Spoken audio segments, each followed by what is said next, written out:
केवळ आपणच नाही तर आपल्या पूर्वजांनाही या कथेच्या माध्यमातून कृतार्थता प्राप्त होत आहे.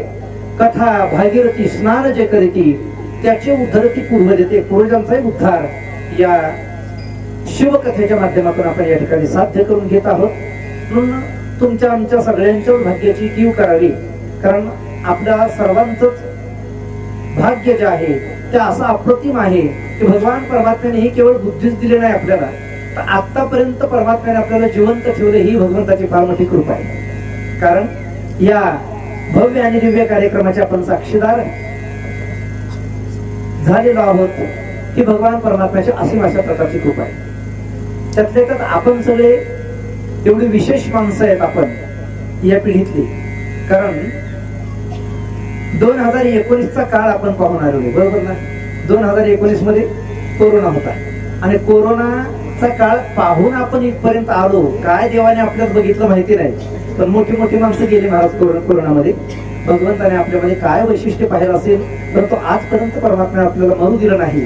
ही भगवंताची फार मोठी कृपा आहे. त्यातल्या त्यात अशा प्रकारची बुद्धी ही केवळ या नरदेहामध्ये प्राप्त होत असते. पशुच्या देहामध्ये बुद्धी नसते महाराज. नाहीतरी काय थोडी श्वान सुकरे बापुडी, कुत्रा असेल, गाढव असेल, घोडा असेल, गाय असेल. प्राण्यांच्या देहामध्ये बुद्धीची कमतरता आहे, पशुच्या देहामध्ये बुद्धीची कमतरता आहे. मात्र मनुष्य मात्राच्या ठिकाणी एक विशिष्ट प्रकारचं बुद्धीचं दान भगवान परमात्म्याने दिलेलं आहे. ज्ञानेश्वर महाराज हरिपाठामध्ये वर्णन करतात, बऱ्याच जणांना हरिपाठ पाठ असेल. बुद्धीचे वैभव अन्य नाही तुझे आणि एका केशी राजे सकळ सिद्धी. हे बुद्धिरूपी वैभव जे आहे हे भगवान परमात्म्याने आपल्याला दान म्हणून दिलेलं आहे. प्राण्यांच्या ठिकाणी, पशुच्या ठिकाणी अशी बुद्धी नाही महाराज. कल्पना करा, आणीबाणीचा काळ आहे, दुष्काळ पडला आणि दुष्काळी परिस्थितीमध्ये सकाळी जर जेवण केलं तर संध्याकाळी काय खावं अशी पंचायत आहे. अशा वेळेला एखाद्या शहाणा जर व्यक्ती असेल आणि त्याला जर सकाळी एक भाकरी मिळाली तर तो काय करेल? शहाणा असेल तर तो अर्धी भाकरी सकाळी खाईल, कारण अर्ध्या भाकरीनं सकाळची भूक शकेल त्याची, आणि अर्धी रात्रीच्या करता, संध्याकाळच्या करता राखून ठेवेल. तो विचार करेल अर्ध्या भाकरीनं आत्ताची भूक आपली भागेल आणि अर्धी रात्रीच्या करता, संध्याकाळच्या करता ठेवली आणि त्या अर्ध्या भाकरीने रात्रीची भूक भागेल. मात्र एखाद्या बैलाच्या समोर आणीबाणीच्या दुष्काळी परिस्थितीमध्ये कडब्याची पेंडी टाकली, कडबाच म्हणतात ना इकडे, कडबाच आहे ना, कडब्याची, वैरणीची, गवताची पेंडी टाकली तर तो बैल नाही असा विचार करणार की यातली अर्धी आत्ता खाऊ आणि अर्धी पेंडी संध्याकाळच्या. बैल करेल का विचार? नाही करणार. का? कारण त्याच्याकडे बुद्धी नाही. माणसाकडं बुद्धी आहे. म्हणून तुम्हा आम्हाला सर्वांना भगवान परमात्म्याने ही बुद्धी दिली की आपण कथेला येऊन बसावं. ही भगवंताची कृपाच आहे. भगवंताचं ही एक फार मोठ्या प्रकारचं दान आहे. देवाचा हा एक फार मोठा उपकार आहे. केले उपकार सांगू काय, भगवंताने काय उपकार केलेत मला, केले उपकार सांगू मी काय. बाप न करे ऐसी माय, धर्मी तुमच्या हे देखील पाय दिले अक्षय अभेदानगा. भगवंताचा उपकार हा अनन्य साधारण उपकार आहे. देवाने देह दिला, इंद्रिय दिली. देहच केवळ देह दिला नाही, का देहाला साजेशी इंद्रिय भगवान परमात्म्याने दिलेली आहे. त्याच्यामध्ये काय काय दिलं वर्णन करतात. दिली इंद्रिय हात पाय कान, डोळे मुख बोलाया वचन, जेणे तू जोडीशी नारायण नासे जीव पण भोगरू. दिले इंद्रिय हात पाय कान, डोळे मुख बोलाया वचन, जेणे तू जोडीशी नारायण नासे जीव पण भोगरू. भगवंताने इंद्रिय दिले, काय काय दिलं? हात दिले, पाय दिले, कान दिले, डोळे दिले, मुख दिलेलं आहे. हे भगवान परमात्म्याने सगळं दिलं.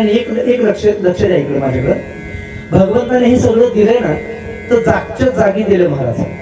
तोंड तोंडाच्या जागी दिलं, कान कानाच्या जागी दिले, नाक नाकाच्या जागी दिलं, डोळे डोळ्याच्या जागी दिले. एखाद्याचं मॉडेल थोडस जर वेगळं बनवलं असतं, भगवंताने विचार केला असता जर काहीतरी वेगळं बनवायचं तर ती किती विचित्र दिसेल. कल्पना करा, काय रचना आहे देवाची. आमच्याकडं पुण्यामध्ये तिकडे ते मांगले ते बसवाबर कोणाची होती, कंपन्यांची फार मोठी मोठी गोडाऊन आहेत, गोडाऊन्स, आणि ते गोडाऊन मध्ये माल साठवला जातो. पण माल साठवत असताना त्या गोडाऊनच्या बाहेर फार मोठा परिसर गोडाऊनचा, आणि त्याच्या बाहेर चेक पोस्ट असतो. गोडाऊन मध्ये माल पाठवण्याकरता, बाहेर काढण्याकरता एक चेक पोस्ट. मालाची गाडी आली की पहिल्यांदा ते चेक पोस्टवर तिला थांबावं लागतं, आतला माल चेक करावा लागतो. तो जर ठेवण्याच्या लायकीचा असेल तर त्याला गोडाऊनमध्ये पाठवलं जातं, तो जर ठेवण्याच्या योग्यतेचा नसेल तर ती गाडी परत पाठवली जाते. बरोबर ना? आपल्याला सर्वांना ही गोष्ट माहिती आहे. आता आपल्या शरीराकडे पहा. शरीरामध्ये आपलं जे पोट आहे ना, ते पोट सुद्धा एक प्रकारचं काय गोडाऊनच आहे ना. पोट सुद्धा एक प्रकारचं गोडा, त्याच्यामध्ये माल टाकणं आपलं चालूच आहे पोटामध्ये. गोडाऊन रूपी पोटामध्ये माल टाकण्याच्या करता एक चेक पोस्ट आहे. कोणतं? नाक काय चेक पोस्ट आहे. एखादा नवीन पदार्थ ज्या वेळेला हातामध्ये येतो ना, त्यावेळेला त्याची चव माहित नाही, हा कसा असेल माहिती नाही, पण नवीन पदार्थ आहे. तो नवीन पदार्थ डायरेक्ट खात नाही आपण, तो अगोदर नाकाजवळ नेतात लोक. त्याचा जर स्वाद चांगला वाटला, सुगंध बऱ्यापैकी वाटला, हो हे खाण्यासारखं आहे, वाटतंय काहीतरी खाण्यासारखं, मग ते पाठवलं जातात. बरोबर ना? म्हणजे नाक आपल्याला सांगतं माल आत पाठवायचा चांगला आहे किंवा नाही. हे कोण सांगतं? नाक सांगतं महाराज. पहा ना तुम्ही, एखाद्या वेळेला भाजी जर विटलेली असली, आंबलेली असली, त्याचा आंबट वास आला तर खातो का आपण? खात नाही. नाक काय करतं? त्या मालाला रिजेक्ट करतं. म्हणून भगवंताने रचना अशी केलेली आहे, नाक देताना बरोबर तोंडाच्या वरच्या बाजूला दिले, की पहिल्यांदा तोंडामध्ये घास जाण्याच्या ऐवजी अगोदर तो नाकाच्या समोर यावा, मग त्याचा सुगंध घेतला जावा. तो जर असला चांगला तरच मग आतमध्ये. बरोबर नाकाची रचना तोंडाच्या बरोबर वरती केलेली आहे. एखाद्याचं नाक जर पाठीमागे असतं तर घास मोडावा लागला असता, पाठीमागे दाखवावा लागला असता नाकाला, आणि मग पुन्हा गोडाऊन मध्ये तो पाठवायला लागला असता. म्हणून भगवंताने सगळी इंद्रिय दिलीत ना, तर ती जिथल्या तिथं जागच्या जागी व्यवस्थित अशा प्रकारे भगवान परमात्माने इंद्रिय दिले. म्हणून दिली इंद्रिय हात पाय कान डोळे मुख बोलाय वचन, जेणे तू जोडीची नारायण नासे जीव पर भोर. म्हणून भगवंताने बुद्धी दिली, देवाने देह दिला. त्याच परमात्म्याने आपल्याला या कथेमध्ये येण्याचा अवकाश भगवान परमात्म्याने प्राप्त करून दिला. लोक म्हणतात महाराज जेवायला फुरसत नाही, विष खायला वेळ नाही. लोक म्हणतात विष खायलाच कोण सांगतं काय माहिती, विष खायला वेळ नाही. अर्थ असा आहे, भगवान परमात्म्याने एवढं सुंदर आयुष्य दिले ना, तर ज्या भगवंताने एवढं सुंदर आयुष्य दिलेलं आहे, त्या आयुष्यातला 7 दिवसाचा काळ जर आपण देवाकरता देत नसू तर आपलं करंट कपाळ आहे असा त्याचा अर्थ आहे. आपण अभागी आहोत असा त्याचा अर्थ आहे. म्हणून 7 दिवस आपल्याला या ठिकाणी भगवान परमात्म्यानेच ती बुद्धी दिलेली आहे, आणि आपण या ठिकाणी एकत्रित आहोत, सम्मिलित आहोत. भगवान परमात्म्याच्या कथेची आपण या ठिकाणी चर्चा करत आहोत. वेगवेगळ्या कथांच्या माध्यमातून आपला हा कथा प्रवास चालू आहे. तारकासुराचा वध झाला, त्याच्यानंतर त्रिपूर दहन केलं भगवान परमात्म्याने, आणि त्रिपूर दहन केल्याच्या नंतर आणखीनही वेगवेगळ्या दैत्यांचा भगवान परमात्मा संहार करणार. त्याच्यामध्ये आणखीन कुमारखंडामध्ये एक लीला घडलेली आहे. ती लीला म्हणजे गणेश भगवंताचा जन्म आहे. एक वेळचा प्रसंग आहे, माता पार्वती स्नान करत असताना काही ऋषीमुनी भगवंताच्या दर्शनाकरता, शंकराच्या दर्शनाकरता आलेले आहेत. त्या ऋषीमुनींच लक्ष सहज गेलं, पार्वती माता स्नान करत होती, तिचंही लक्ष गेलं. तिला लज्जा वाटली, लाज वाटल्याने लाजून ती बाजूला गेलेली आहे. ते ऋषीमुनी बाजूला निघून गेले. अंतःकरणामध्ये भावना विकार नाही, कोणत्याही प्रकारचा विकार नाही. त्या ऋषीमुनींनी मातेकडे पाहताना माता म्हणूनच पाहिलं, आणि तिने लेकर म्हणूनच पाहिलं. मात्र लज्जा तर निर्माण झालीच, आणि लज्जा निर्माण झाल्यानंतर माता पार्वती विचार करते हे काही योग्य झालं नाही, कोणीतरी पाहिजे द्वारावर रक्षक. मग तिने काय केलं वर्णन करता येतं. विचार येतीच्या सादेवी वपुषो नरसंभवम पुरुषम निर्ममो सातू सर्व रक्षण संयुतम. तिने काय केलं, आपल्या अंगाचा मळ काढला. कोणी? पार्वती मातेने आपल्या अंगाचा मळ काढला, आणि त्या मळापासून असा एक दिव्य बालक बनवला, असा सुंदर बालक बनवला. हा हा हा अत्यंत गुटगुटीत गोल मोठोर असा तो बालक. समोर त्याची मूर्ती तयार झालेली आहे. आता ती बनवणारी साधारण एका महाराज पार्वती माता आहे. ती काय आपली ठोकूबाई नाही, पार्वती माता आहे.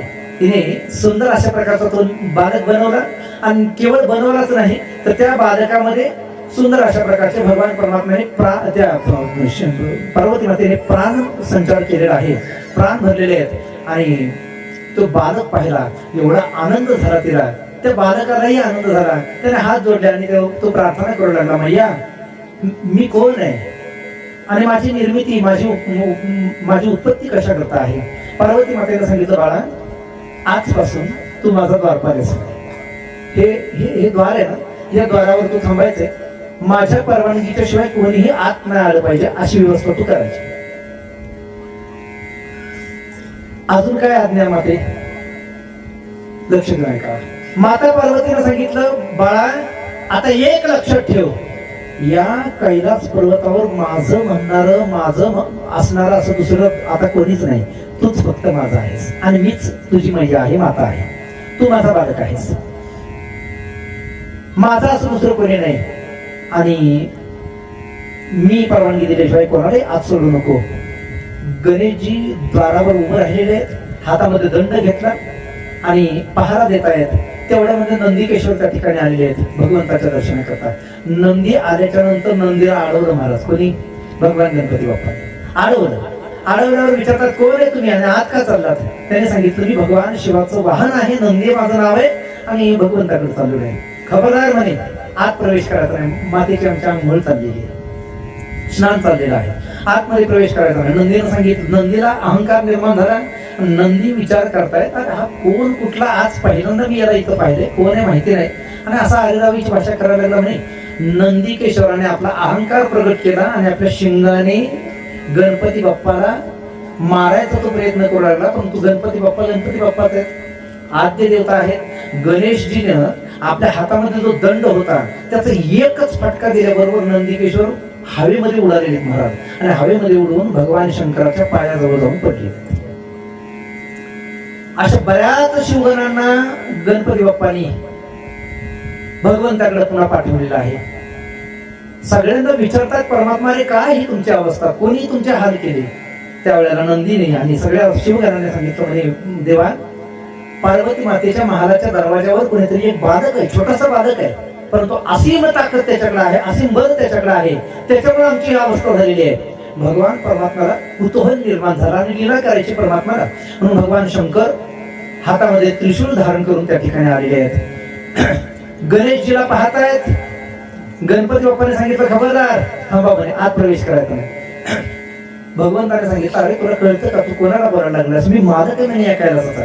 त्याने सांगितलं, मला मालक वगैरे दुसरं काही माहित नाही म्हणे, माझी फक्त माता आहे आणि त्या मातेचा मी आहे, तिच्या आज्ञेशिवाय आतमध्ये जायचं नाही.